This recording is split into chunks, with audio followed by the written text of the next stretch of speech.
यह वीडियो केवल शैक्षिक और वैज्ञानिक जानकारी के उद्देश्य से प्रस्तुत किया गया है। इसमें उल्लेखित तथ्य और संदर्भ नासा, पेंटागन, हार्वर्ड यूनिवर्सिटी तथा अन्य सार्वजनिक शोध एवं डिक्लासिफाइड रिपोर्ट्स पर आधारित हैं। इसका उद्देश्य किसी षड्यंत्र या अप्रमाणित दावे को बढ़ावा देना नहीं है। नमस्कार दोस्तों, क्या होगा अगर कल सुबह नासा यह घोषणा करे, हमने पृथ्वी के बाहर जीवन का प्रमाण पा लिया है? क्या यह दुनिया के लिए एक उत्सव होगा या एक झटका? क्या मानवता तैयार है उस सच्चाई को सुनने के लिए जिससे उसके सारे धर्म, सारी राजनीति और पूरी साइकोलॉजी हिल सकती है? कभी आपने सोचा है, अगर सरकारें ये मान लें कि एलियंस सचमुच मौजूद हैं, तो दुनिया कैसी दिखेगी? कौन सा धर्म टिकेगा? कौन सा विज्ञान अपनी परिभाषा बचा पाएगा? आज हम किसी कॉन्स्पिरेसी की नहीं, बल्कि साइंस, साइकोलॉजी और सोसाइटी के इक्वेशन की बात करेंगे। क्योंकि हर युग में रहस्य दो बार जन्म लेते हैं, एक बार आकाश में और एक बार हमारे मन में। और जब मन डरता है, तब सरकारें सोचने लगती हैं कि क्या सच सबको बताया जा सकता है? क्योंकि हर रहस्य का डर सिर्फ उसके छिपे होने में नहीं, बल्कि इस बात में है कि अगर वो खुल गया तो क्या होगा। शायद असली सवाल ये नहीं है कि क्या एलियंस मौजूद हैं, बल्कि ये कि अगर सच सामने आ गया तो हम कैसे प्रतिक्रिया देंगे। नासा ने 60 के दशक में ब्रुकिंग्स इंस्टीट्यूशन से एक अध्ययन करवाया था। विषय था implications of discovery of extra terrestrial life for human society. उस रिपोर्ट ने चेतावनी दी थी कि अगर कभी मानव सभ्यता को पृथ्वी से बाहर जीवन का प्रमाण मिल जाए, तो धर्म, राजनीति और समाज तीनों की जड़ें हिल सकती हैं। क्योंकि जो सभ्यता बिलीफ सिस्टम पर खड़ी है, वो प्रूफ सिस्टम के झटके को शायद सह न पाए। लेकिन नासा को यह डर आज का नहीं है। यह चिंता उसकी सोच में तब भी थी जब यूएफओ शब्द लोकप्रिय नहीं हुआ था। साल 1960 में नासा ने ब्रुकिंग्स इंस्टीट्यूशन से एक इंटरनल स्टडी करवाई, जिसका विषय था implications of the discovery of extra terrestrial life for human society.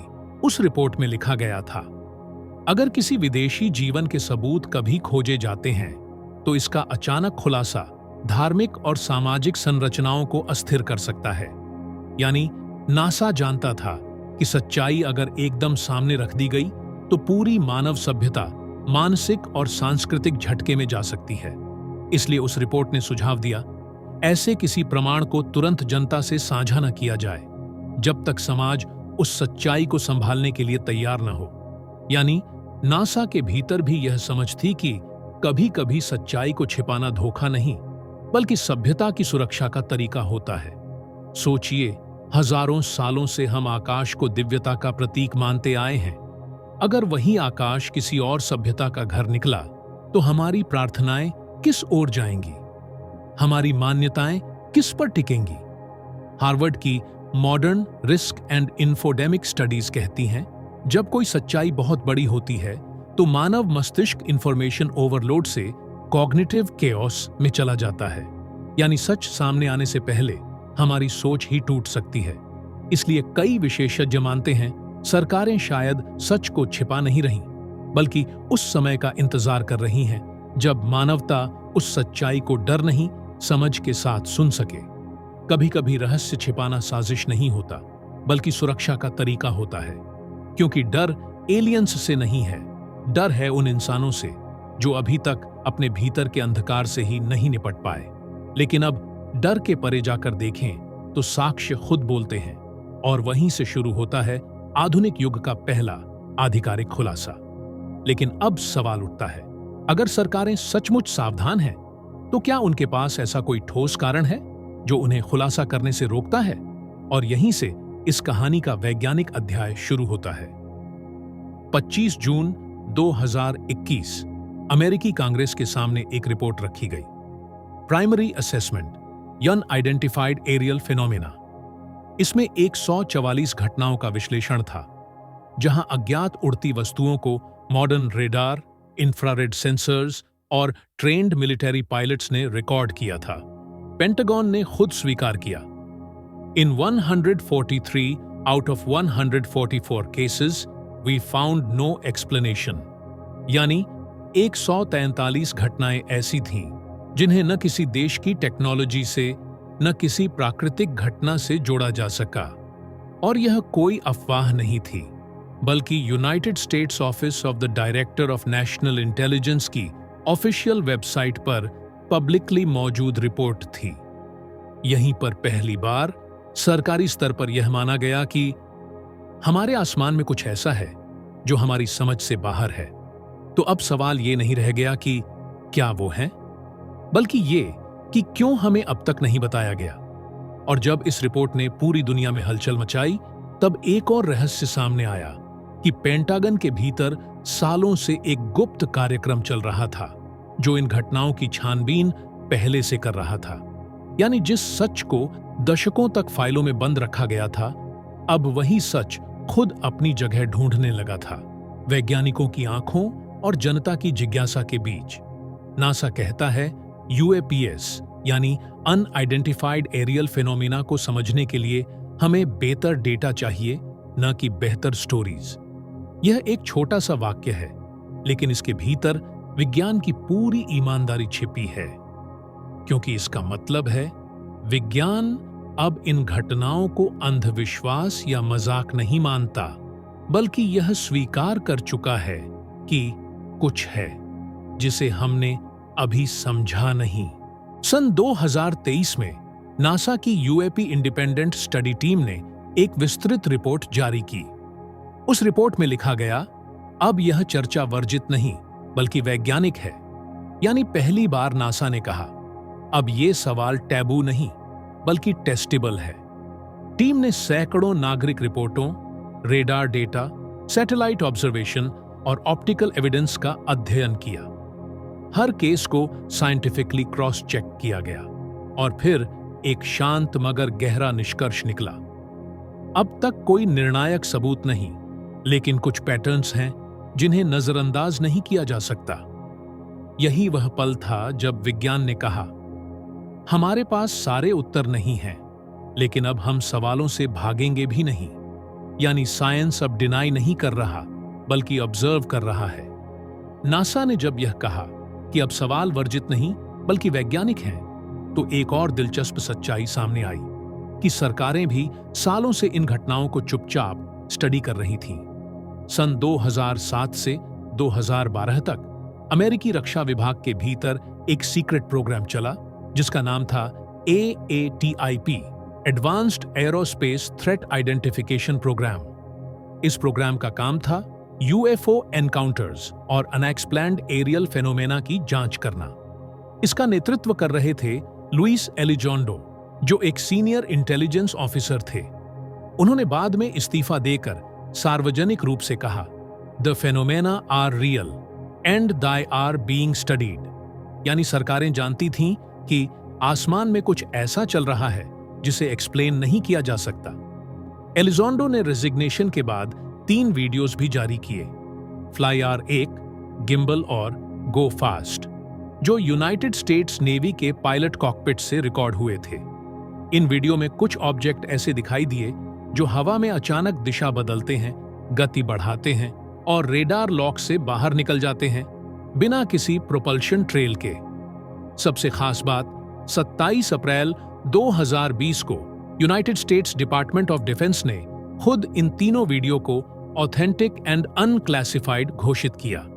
यानी ये कोई कंस्पिरेसी नहीं थी, ये फुटेज असली थी और उसे दुनिया की सबसे पावरफुल मिलिट्री ने वेरीफाई किया था।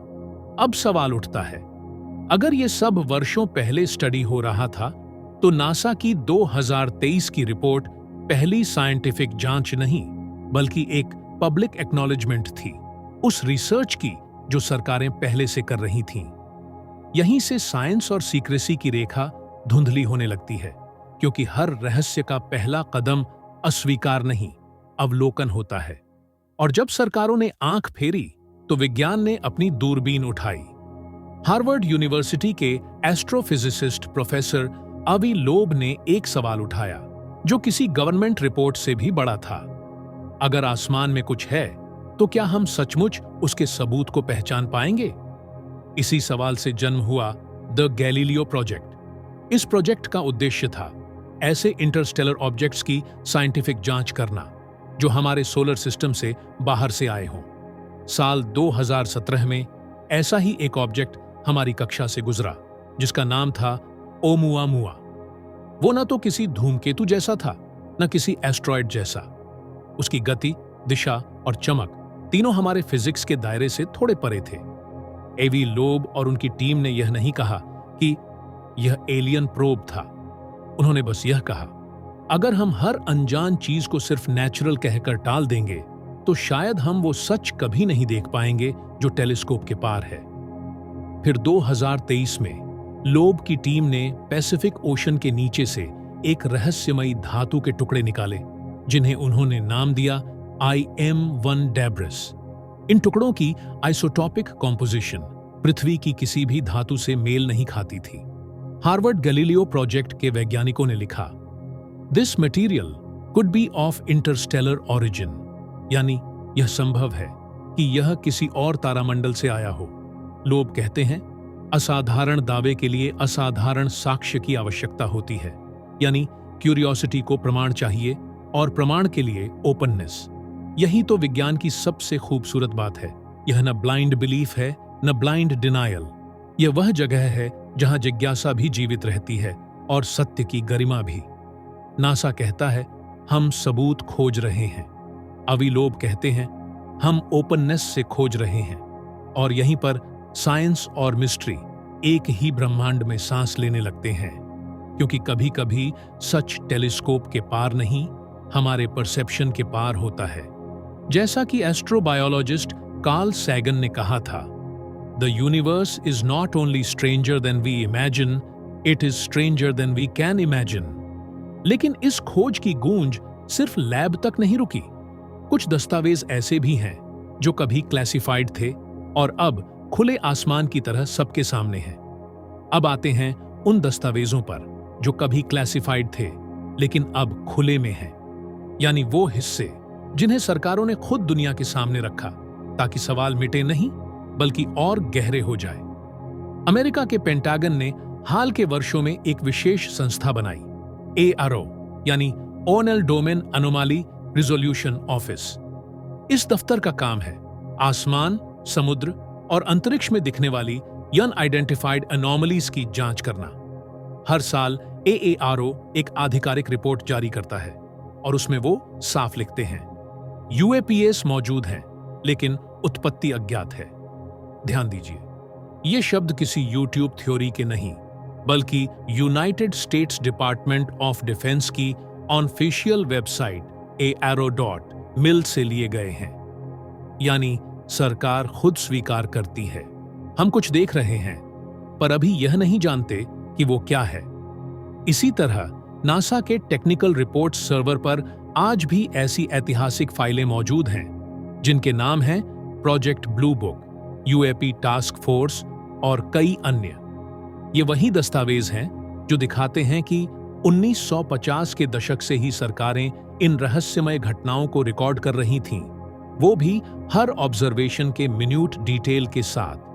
पर दिलचस्प बात यह है, हर रिपोर्ट एक ही वाक्य दोहराती है, no definitive alien proof so फार।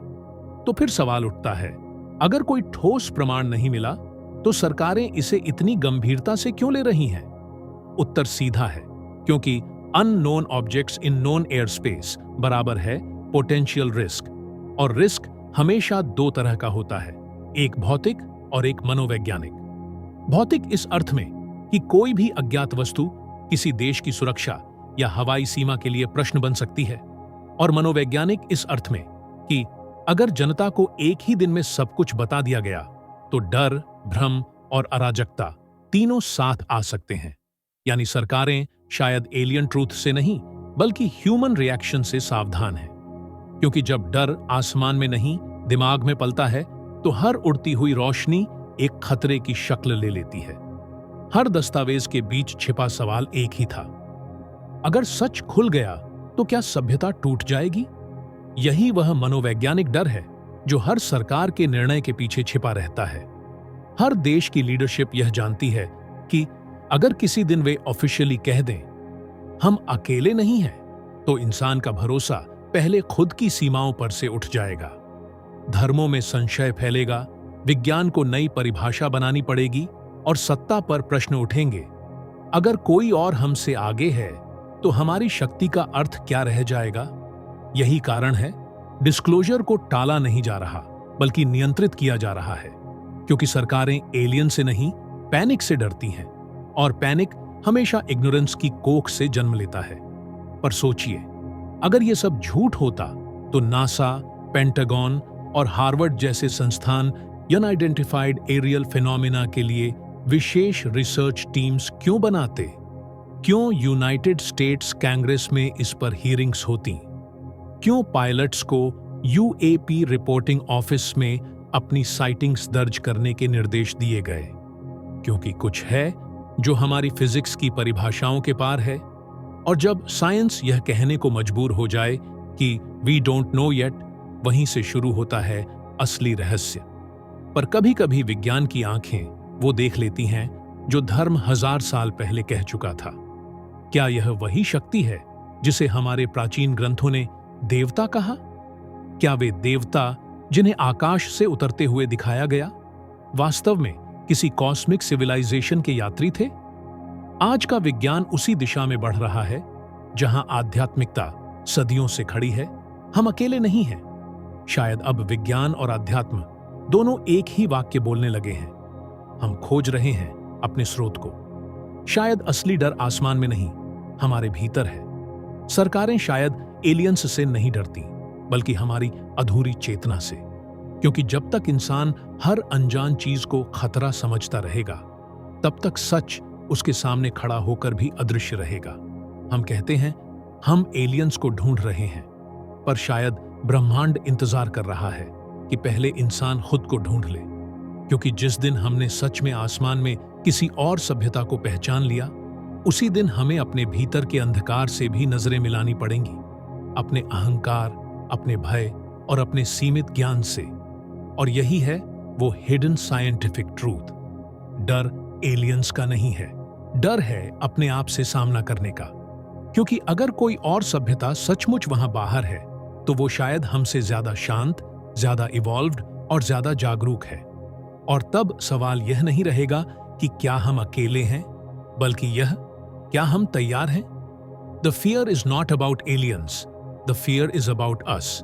और शायद इसीलिए हर बार जब आकाश कुछ कहना चाहता है, सरकारें नहीं, हमारा डर बोल उठता है। और यही डर अब ज्ञान का द्वार बन चुका है, क्योंकि सवाल कभी ये नहीं था कि क्या वो बाहर है, बल्कि ये कि क्या हम भीतर तैयार हैं। पर इस डर की जड़ें कहां से शुरू हुईं? क्या ये सब अचानक हुआ, या दशकों पहले से दुनिया तैयार की जा रही थी कि सच अभी नहीं, बाद में बताना है?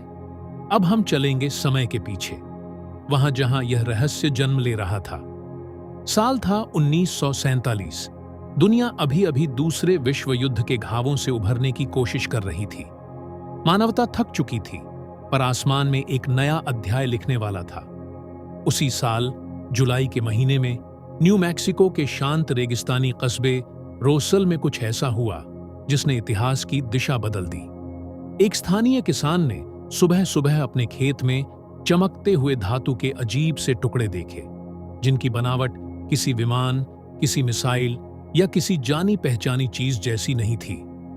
थोड़ी ही देर में अमेरिकी वायुसेना की टीम वहां पहुंच गई और मीडिया को बयान जारी किया, हमने एक फ्लाइंग डिस्क बरामद की है। लेकिन हैरानी की बात यह थी कि सिर्फ 24 घंटे बाद उसी एयरफोर्स ने नया बयान जारी किया। नहीं, वो सिर्फ एक वेदर बैलून था। एक ही दिन में कहानी क्यों बदल गई? क्यों रात के अंधेरे में मिलिट्री टीम ने पूरे एरिया को घेर लिया, हर टुकड़ा उठाया और किसी को पास नहीं आने दिया? क्यों गवाहों से चुप्पी की सौगंध लिवाई गई? ये सवाल आज भी वैसे ही खड़े हैं जैसे तब थे, क्योंकि यह सिर्फ कहानी नहीं थी, बल्कि एक ऐसी घटना थी जिसके ऑफिशियल रिकॉर्ड्स आज तक अधूरे सवालों से भरे हैं। यूनाइटेड स्टेट्स एयरफोर्स की 1994 की ऑफिशियल रॉसवेल रिपोर्ट आज भी इस घटना को साफ लफ्जों में अनरिजॉल्व्ड एनोमली कहती है, यानी कुछ ऐसा जो घटा तो जरूर, पर जिसे अब तक समझाया नहीं जा सका। रोसवेल की घटना के बाद दुनिया चुप नहीं हुई, बल्कि एक नया सवाल उठ खड़ा हुआ। अगर उस रात आसमान से कुछ गिरा था, तो वो अब कहां है? 1950 के दशक की बात है, जब अमेरिका और सोवियत यूनियन कोल्ड वॉर के बीच एक दूसरे से आगे निकलने की दौड़ में थे। नई तकनीक, नए अस्त्र और शायद नए रहस्य भी ढूंढे जा रहे थे।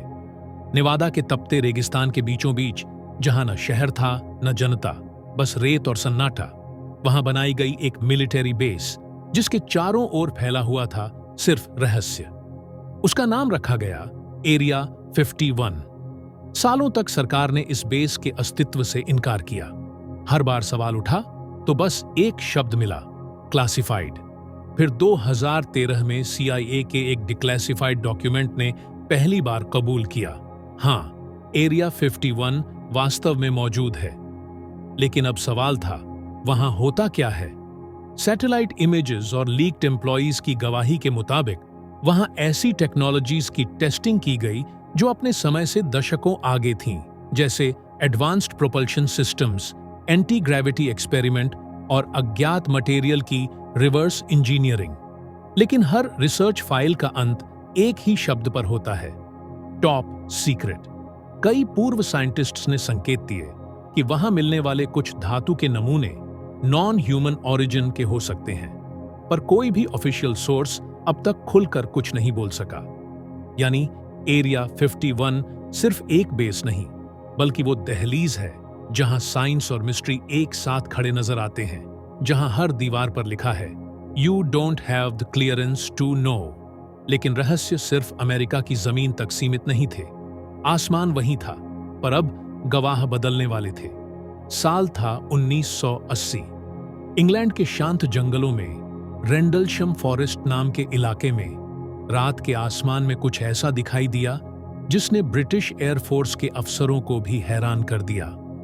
2 ट्रेन्ड ऑफिसर्स ने रिपोर्ट किया कि उन्होंने जंगल के बीचों बीच एक मेटालिक ग्लोइंग ऑब्जेक्ट देखा जो धीरे धीरे नीचे उतरा, कुछ क्षण जमीन के ऊपर मंडराया और फिर अचानक बिना किसी आवाज के आसमान में गायब हो गया।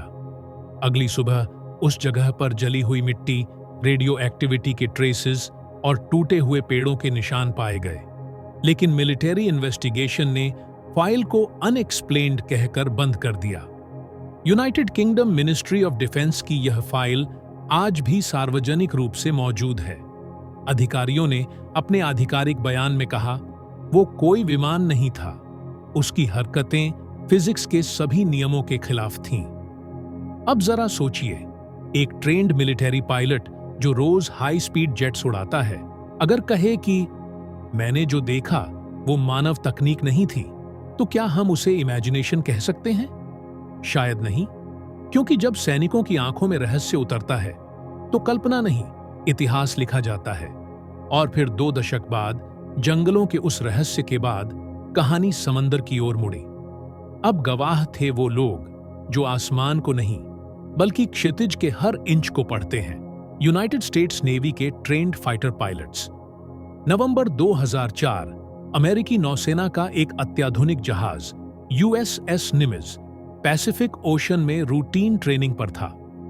अचानक रेडर ऑपरेटर्स ने आसमान में कुछ अजीब नोटिस किया, एक ऑब्जेक्ट जो जिगजैग पैटर्न में इतनी तेजी से चल रहा था कि उसकी गति किसी जात विमान या मिसाइल के दायरे से कहीं आगे थी।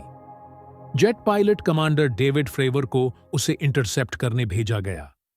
वो अपने बयान में कहते हैं, it was a white tic tac shaped craft moving like nothing I ever scene.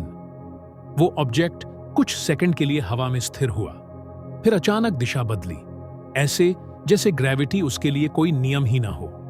Radar lock टूट गया और वो क्राफ्ट गायब हो गया, जैसे आसमान ने खुद उसे निगल लिया हो। बाद में पेंटागन ने इस घटना की फुटेज जारी की और आधिकारिक रूप से इसे ऑथेंटिक UAP वीडियो घोषित किया। यानी इतिहास में पहली बार दुनिया की सबसे पावरफुल मिलिट्री ने यह स्वीकार किया, हमने कुछ देखा है, पर हम नहीं जानते वो क्या था। 2004 की उस फुटेज ने बस क्यूरियोसिटी नहीं जगाई, उसने दुनिया की सबसे ताकतवर सरकार को जवाब देने पर मजबूर कर दिया। अब जो रहस्य दशकों तक टॉप सीक्रेट फाइलों में बंद था, वो पहली बार जनता के सामने आने वाला था। साल था 2019। अमेरिका की नेवी ने पहली बार आधिकारिक रूप से स्वीकार किया कि उनके 3 यूएफओ वीडियो जिनियन और अनएक्सप्लेन हैं। वे ही 3 फुटेजेस फ्लायर 1, गिम्बल और गो फास्ट जो 2004 में रिकॉर्ड की गई थीं। यह वह पल था जब यूएफओ पहली बार यूएपी अनआइडेंटिफाइड एरियल फिनोमिना बन गया, एक मिथ से साइंटिफिक टर्म तक का एवोल्यूशन। इसके बाद 2021 और 2022 में यूनाइटेड स्टेट्स कांग्रेस ने आधिकारिक रूप से यूएपी टास्क फोर्स बनाई। पहली बार सरकारी डॉक्यूमेंट्स में ये शब्द लिखे गए, नॉन ह्यूमन इंटेलिजेंस। फिर 2023 में एक ऐसा बयान आया जिसने दुनिया भर में हल्का सा सन्नाटा फैला दिया। डेविड ग्रुश, यूनाइटेड स्टेट्स एयरफोर्स के सीनियर इंटेलिजेंस ऑफिसर, कांग्रेस के सामने अंडर ऑथ कहते हैं, the government has recovered non human crafts and biologics. यह कोई यूट्यूब रूमर नहीं था, यह स्वर्ण टेस्टिमोनी अंडर ओथ था, जिसे कांग्रेशनल रिकॉर्ड में ऑफिशियली दर्ज किया गया। इसका मतलब था अब यह सिर्फ स्पेक्यूलेशन नहीं, डॉक्यूमेंटेशन है।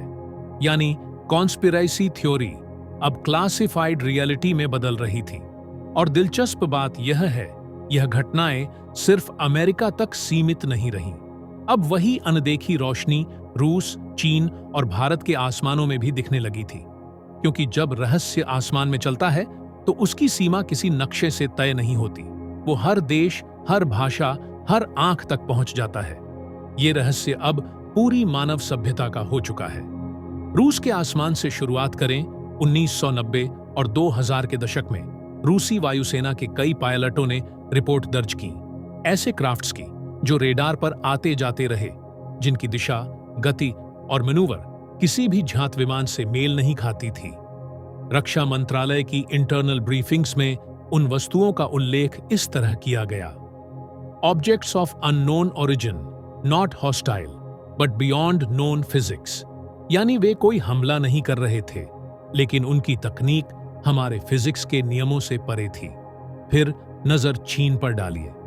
बीजिंग की वायुसेना की रिपोर्ट्स में दर्ज है कि आसमान में चमकती गोल आकृतियां दिखीं जो रेडर सिस्टम्स को जाम कर देती थीं और फिर पल भर में गायब हो जाती थीं। चीनी वैज्ञानिकों ने उन्हें नाम दिया अनआइडेंटिफाइड स्पेसबोर्न एनोमलीज। यानी वे जानते थे कि यह कुछ ऐसा है जो न मिसाइल था, न ड्रोन, न एटमॉस्फेरिक इल्यूजन। कुछ था जो इंटेलिजेंटली कंट्रोल्ड प्रतीत हो रहा था। और अब आते हैं भारत पर। साल था 2012। लद्दाख सीमा के ऊपर भारतीय सेना की पेट्रोल यूनिट्स ने आसमान में एक चमकती हुई सुनहरी गेंद देखी। सिर्फ एक बार नहीं, बल्कि लगातार 100 से भी ज्यादा बार। हर बार वह पूर्व से पश्चिम की दिशा में चलती और रेडार सिस्टम्स उसे ट्रेस ही नहीं कर पाते थे।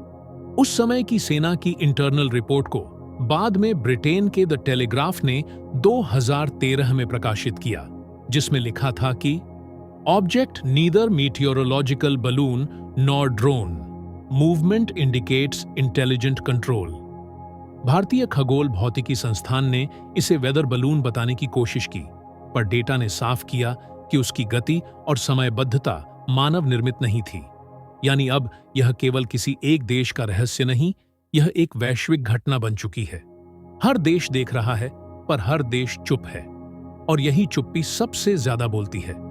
सरकारें डरती हैं एलियन से नहीं, बल्कि उस ट्रूथ शॉक से जो धर्म, राजनीति और समाज तीनों की नींव हिला सकता है। इतिहास सिखाता है, जब इंसान किसी अनजानी सच्चाई के सामने खड़ा होता है तो उसका पहला भाव जिज्ञासा नहीं, डर होता है। क्योंकि अगर आज यह स्वीकार कर लिया जाए कि हम अकेले नहीं हैं, तो इंसान को अपने ही अस्तित्व पर यकीन नहीं रहेगा। हर धार्मिक ग्रंथ को नए सिरे से समझना पड़ेगा। हर सत्ता को अपने नियंत्रण पर सवाल झेलने पड़ेंगे। यही कारण है हर अनजाने सच को नेशनल सिक्योरिटी का नाम देकर बंद कर दिया जाता है। क्योंकि कभी कभी सत्ता डर से नहीं, स्थिरता बनाए रखने के भ्रम से काम करती है। और यही है असली रहस्य। Governments don't fear disclosure, they fear disorder. पर अब वक्त बदल रहा है और वो जो कभी क्लासिफाइड था, अब जनता के क्यूरियोसिटी रेडर पर आ चुका है। नासा ने 2023 में अपनी पहली ऑफिशियल यूएफओ स्टडी पैनल बनाई और साफ कहा, अब ये सवाल टैबू नहीं बल्कि टेस्टेबल है। हार्वर्ड, स्टैनफोर्ड और कई अंतर्राष्ट्रीय संस्थान अब एलियन ऑरिजिन मटेरियल्स की लैब टेस्टिंग कर रहे हैं। जो कभी इमेजिनेशन था, अब इन्वेस्टिगेशन बन चुका है।